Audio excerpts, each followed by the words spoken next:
Jadi apa namanya,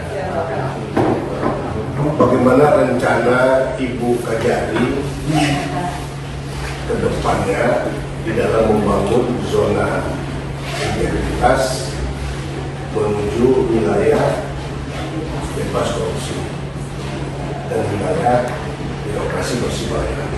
Tapi untuk Kejaksaan Negeri Pesawaran kan targetnya adalah wilayah bebas korupsi.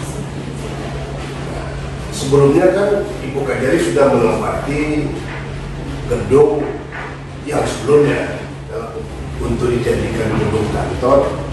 Tidak ada alasan lagi bagi Kejaksaan Negeri Pesawaran untuk tidak ikut program reformasi birokrasi di dalam membangun zona integritas menuju wilayah birokrasi bersih pelayanan. Nah, kira-kira apa yang sudah Ibu Kajari dengan teman-teman warga Adiaksa di sini dalam rangka mewujudkan zona integritas menuju wilayah birokrasi bersih pelayanan?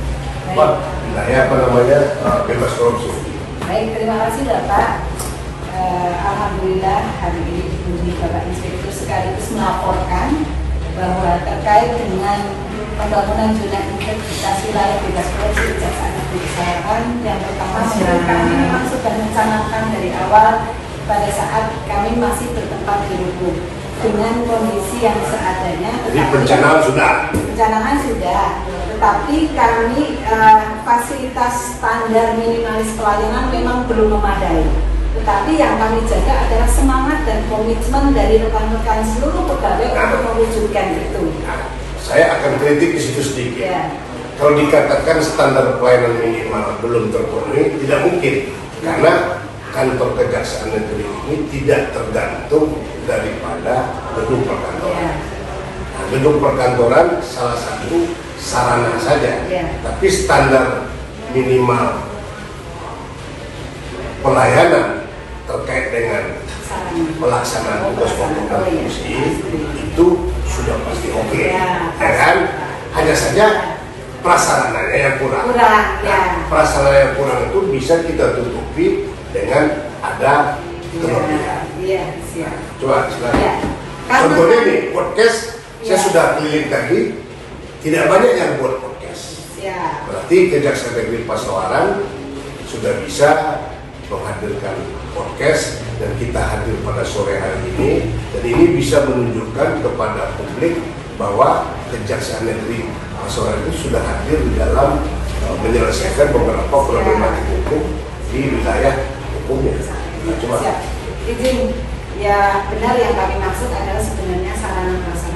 Tapi kalau pelayanan kami optimal, Pak.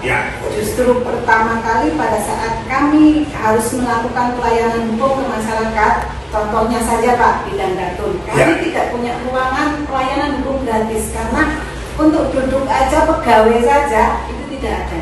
Sehingga kami kerjasama dengan Pemkab. Nah, itu salah satu terobosan dalam memberikan pelayanan kepada masyarakat. Jadi tidak pergi kantor, kita keluar dari sarpras yang serba minimalis. Kemudian tidak hanya di situ, karena melihat kondisi wilayah Pesawaran yang jauh Pak, luas dan jauh-jauh jangkauannya, kami kerjasama dengan Abdesi. Jadi kami membuat ruang layanan Datun itu di desa-desa. Kendala masalah harus tatap muka dengan adanya COVID dan sebagainya, kami membuat satu sistematika pelayanan pakai barcode Pak. Sekarang semua orang sudah punya HP Pak, kemana-mana bisa tap, bahkan di restoran, kenapa tidak dengan pelayanan? Jadi kami membuat tab barcode pelayanan di tiap desa, sehingga warga kalau ke ini tinggal ke kantor desa tap, atau kami sosialkan dengan media sosial kami. Berarti kan terobosan-terobosan yang demikianlah yang diperlukan dalam reformasi birokrasi dalam membangun zona integritas. Sebagaimana kita ketahui, Bapak Presiden itu bisa kita jadikan sebagai inspirator dan bisa juga kita jadikan sebagai motivasi kita di dalam melaksanakan reformasi birokrasi. Karena beliau menyatakan bahwa birokrasi itu harus lebih ramping, lebih sederhana, lebih cepat, ya kan? Nah, etos kerjanya dia juga menyampaikan harus adaptif, kemudian harus inovasi, harus berani berkompetisi, sehingga kita bisa produktivitas kita lebih oke. Nah, salah satu sarana untuk mendekatkan Kejaksaan Negeri Pesawaran ini kepada masyarakat, salah satunya menggunakan podcast. Nah, podcast ini tidak harus standarnya ada di kantor, bisa kita bawa keliling, tinggal menambah satu stand mic lagi, kemudian cukup dengan direkam, nanti kita buang di media sosial. Terus kira-kira apa lagi?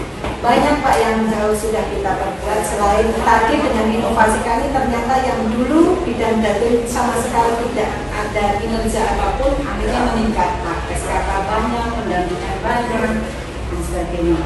Kemudian di bidang intelijen sama Pak, sarananya kan kurang. Jadi kan tidak menutup kemungkinan kita juga ke sebelah Pak, ke Prinsip menggunakan radio di sebelah Pak, kerjasama di sana. Kemudian kita juga jaksa menyapa tidak hanya di komunitas yang sudah seperti biasa, sekolah dan sebagainya, kita ke pesantren, ke desa dan sebagainya. Justru podcast itu adalah alternatif kita menggunakan frekuensi radio, kemudian frekuensi televisi. Di era 4.0 ini kita bisa memproduksi sendiri kegiatan-kegiatan yang kita sampaikan kepada masyarakat melalui podcast. Oleh sebab itu, di dalam membangun reformasi birokrasi menuju pembangunan sosial integritas menuju wilayah bebas korupsi, itu kan ada 6 area program, ya kan? Salah satunya adalah komitmen. Kemudian kita bangun inovasi. Nah, sasarannya kan sudah jelas. Ada 2 sasaran di dalam zona integritas menuju wilayah bebas korupsi. Pertama adalah bagaimana dalam pelaksanaan tugas Kejaksaan Negeri Pesawaran ini bebas dari korupsi, bebas dari gratifikasi. Nah, kemudian pelayanannya harus lebih oke dan lebih dekat kepada masyarakat. Nah, saya ingin tanya bagaimana caranya Ibu Kajari membuat terobosan supaya di dalam menjalankan tugas pokok fungsi yang utama, kemudian ditambah dengan tugas-tugas tambahan berdasarkan undang-undang dan tugas dari Presiden. Nah, bagaimana caranya tidak ada tanggapan masyarakat atau pandangan masyarakat bahwa masih ada transaksional di dalam menjalankan tugas pokok dan fungsi, sehingga pelayanannya itu betul-betul bersih, melayani dan optimal. Nah, bagaimana pandangan Ibu? Makanya itu dengan adanya misalkan barcode tadi. Barcode. Tadi kan menghambat pertemuan dari langsung. Ya, barcode itu apa lagi misalnya? Terus ada pelayanan barang bukti yang langsung. Ya. Kemudian apa lagi ya? Pitsus ada ruang pemeriksaan sendiri. Nah, yang paling penting di sini adalah bagaimana kita selalu menyuarakan kepada publik melalui podcast ini bahwa di dalam kita melaksanakan pelayanan tidak ada lagi unsur gratifikasi. Dengan cara kita mengkampanyekan gerakan anti gratifikasi di dalam memberikan pelayanan kepada masyarakat. Contoh, misalnya tahap 2 dalam perkara tindak pidana umum khusus menyangkut kendaraan bermotor, karena kendaraan bermotor ini adalah menyangkut sumber penghidupan warga masyarakat berdasarkan manajemen risiko dan peta risiko dan mitigasi risiko, karena nanti LKE-nya harus berbasis manajemen risiko.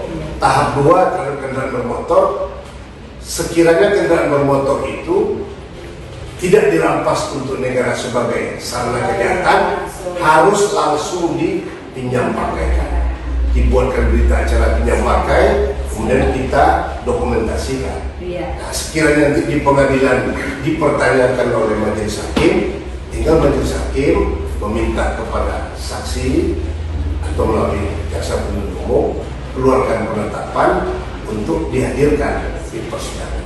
Tetapi kita sudah bisa memberikan kepada masyarakat pelayanan yang baik sehingga motor atau kendaraan motor untuk menyambung kehidupan mereka tidak terganggu. Nah, itu salah satu contoh bagaimana kita mengkampanyekan anti gratifikasi dan transaksional di dalam penanganan perkara.